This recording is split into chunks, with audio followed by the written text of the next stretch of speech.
Assalamualaikum warahmatullahi wabarakatuh.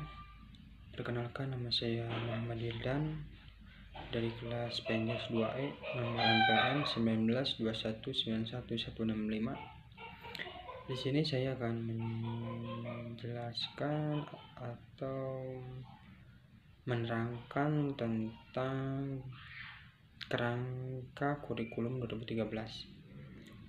Yang pertama, hakikat kurikulum 2013, di mana hakikat kurikulum 2013 pada intinya upaya penyederhanaan dan tematik integratif guru.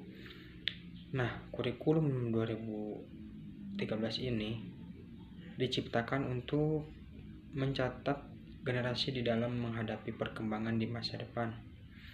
Oleh karena itu, kurikulum ini disusun mengantisipasi perkembangan masa depan, bertujuan untuk mendorong peserta didik atau siswa mampu untuk melakukan observasi seperti bertanya atau mempresentasikan apa yang didapat olehnya dalam proses penyampaian guru dalam pembelajaran. Adapun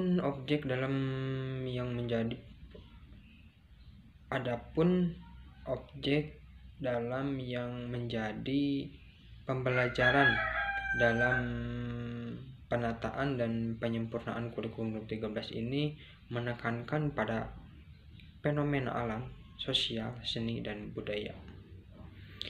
Melalui pendekatan tersebut, tentunya siswa diharapkan memiliki kompetensi, sikap, keterampilan, dan pengetahuan yang jauh lebih baik dari sebelumnya.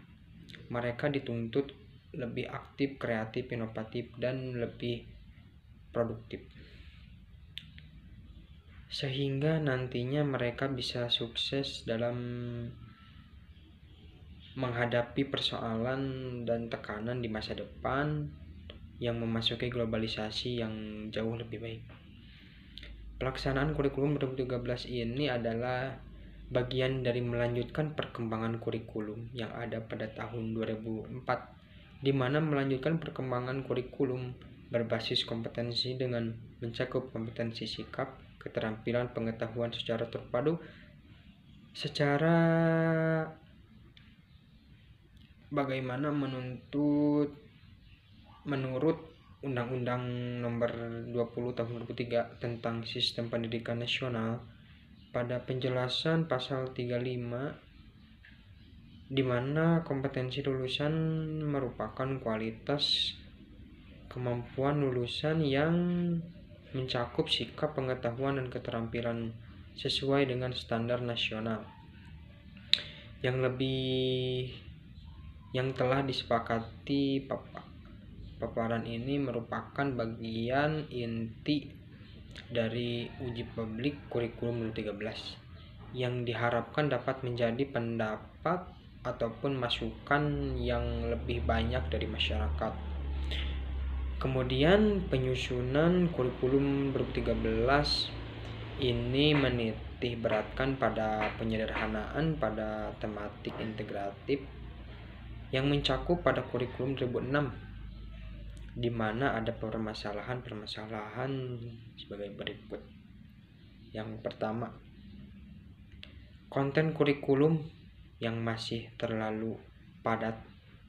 Nah, ini ditunjukkan dengan adanya mata pelajaran dan banyaknya materi yang keleluasan dan tingkat kesukarannya melampaui tingkat perkembangan usia anak.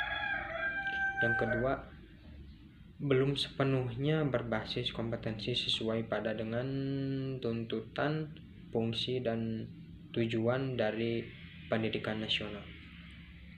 Ketiga, kompetensi belum menggambarkan secara holistik dominan atau main sikap, keterampilan, dan penentuan di mana beberapa kompetensi yang dibutuhkan sesuai dengan perkembangan kebutuhan, yang misalnya dengan pendidikan karakter, metodologi, pembelajaran aktif, keseimbangan soft skill dan hard skill, atau kewirausahaan. Yang keempat, belum peka dan tanggap dalam perubahan sosial yang terjadi pada tingkat lokal, nasional maupun juga internasional. Yang kelima, antar proses pembelajaran belum menggambarkan urutan pembelajaran yang rinci, sehingga dengan begitu membuka peluang penafsiran yang beraneka ragam yang berujung pada pembelajaran yang berpusat pada guru. Yang keenam, standar penilaian belum mengarahkan pada penilaian basis kompetensi atau proses dan hasil secara tegas, menuntut adanya remediasi secara berkala. Yang ketujuh, dengan KTSP, kurikulum itu memerlukan dokumen kurikulum dan lebih rinci agar tidak menimbulkan multitafsir. Yang selanjutnya ada pembahasan tentang landasan kurikulum 2013, di mana kurikulum 2013 ini dikembangkan berdasarkan landasan-landasan, yaitu landasan yuridis, filosofis, empirik, dan juga landasan teoritis, di mana landasan yuridis ini merupakan ketentuan hukum yang dijadikan dasar untuk mengembangkan suatu kurikulum. Landasan filosofis, di mana landasan ini menggerakkan kurikulum kepada manusia tentang apa yang akan dihasilkan oleh kurikulum. Landasan empirik, di mana landasan ini memberikan pengarahan berdasarkan pelaksanaan teoritis, di mana landasan kurikulum sedang berlaku di lapangan. Landasan teoritis, di mana landasan ini memberikan dasar-dasar teoritis dalam perkembangan kurikulum sebagai dokumen atau suatu proses. Pembahasan yang selanjutnya, prinsip dan kurikulum 2013, di mana pada sumber yang saya cari di internet terdapat beberapa prinsip kurikulum 2013 merupakan jawaban dari perubahan paradigma global. Yang pertama, prinsip kurikulum 2013, 1. Peserta didik difasilitasi untuk mencari tahu. Peserta didik belajar dari berbagai sumber belajar, baik itu buku ataupun internet, menggunakan pendekatan ilmiah, kemudian berbasis kompetensi terpadu dan menekankan pada jawaban dipagen yang memiliki kebenaran multidimensi. Berbasis keterampilan aplikatif, meningkatkan keseimbangan, kesinambungan, dan keterkaitan dengan antara hard skill dan soft skill. Mengutamakan kebudayaan dan memperdayaan peserta didik sebagai pembelajaran sepanjang hayat.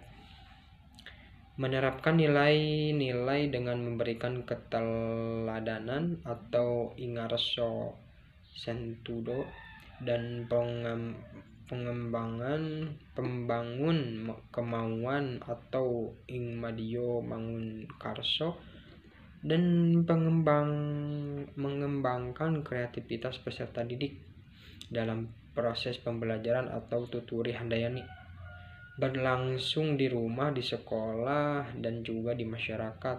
Kemudian pemanfaatan teknologi informasi komunikasi untuk meningkatkan efisiensi dan berkala budaya peserta didik.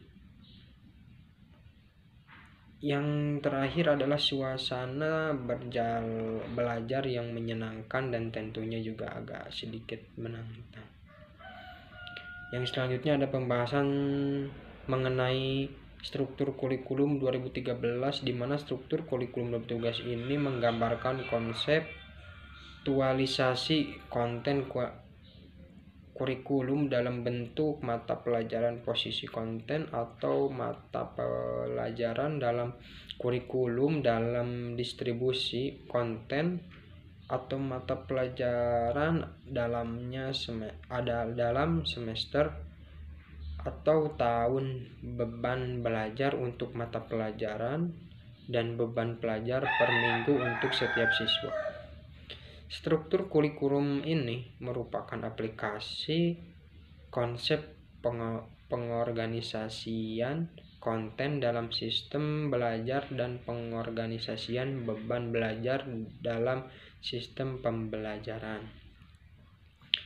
di mana pengorganisasian ini sistem belajarnya yang digunakan adalah sistem semester, sedangkan pengorganisasian beban belajar dalam sistem pembelajaran berdasarkan jam pelajaran per semester. Struktur kurikulum juga menggambarkan mengenai penerapan prinsip kurikulum mengenai sosial seseorang siswa dalam menyelesaikan pembelajaran suatu jenjang pendidikan.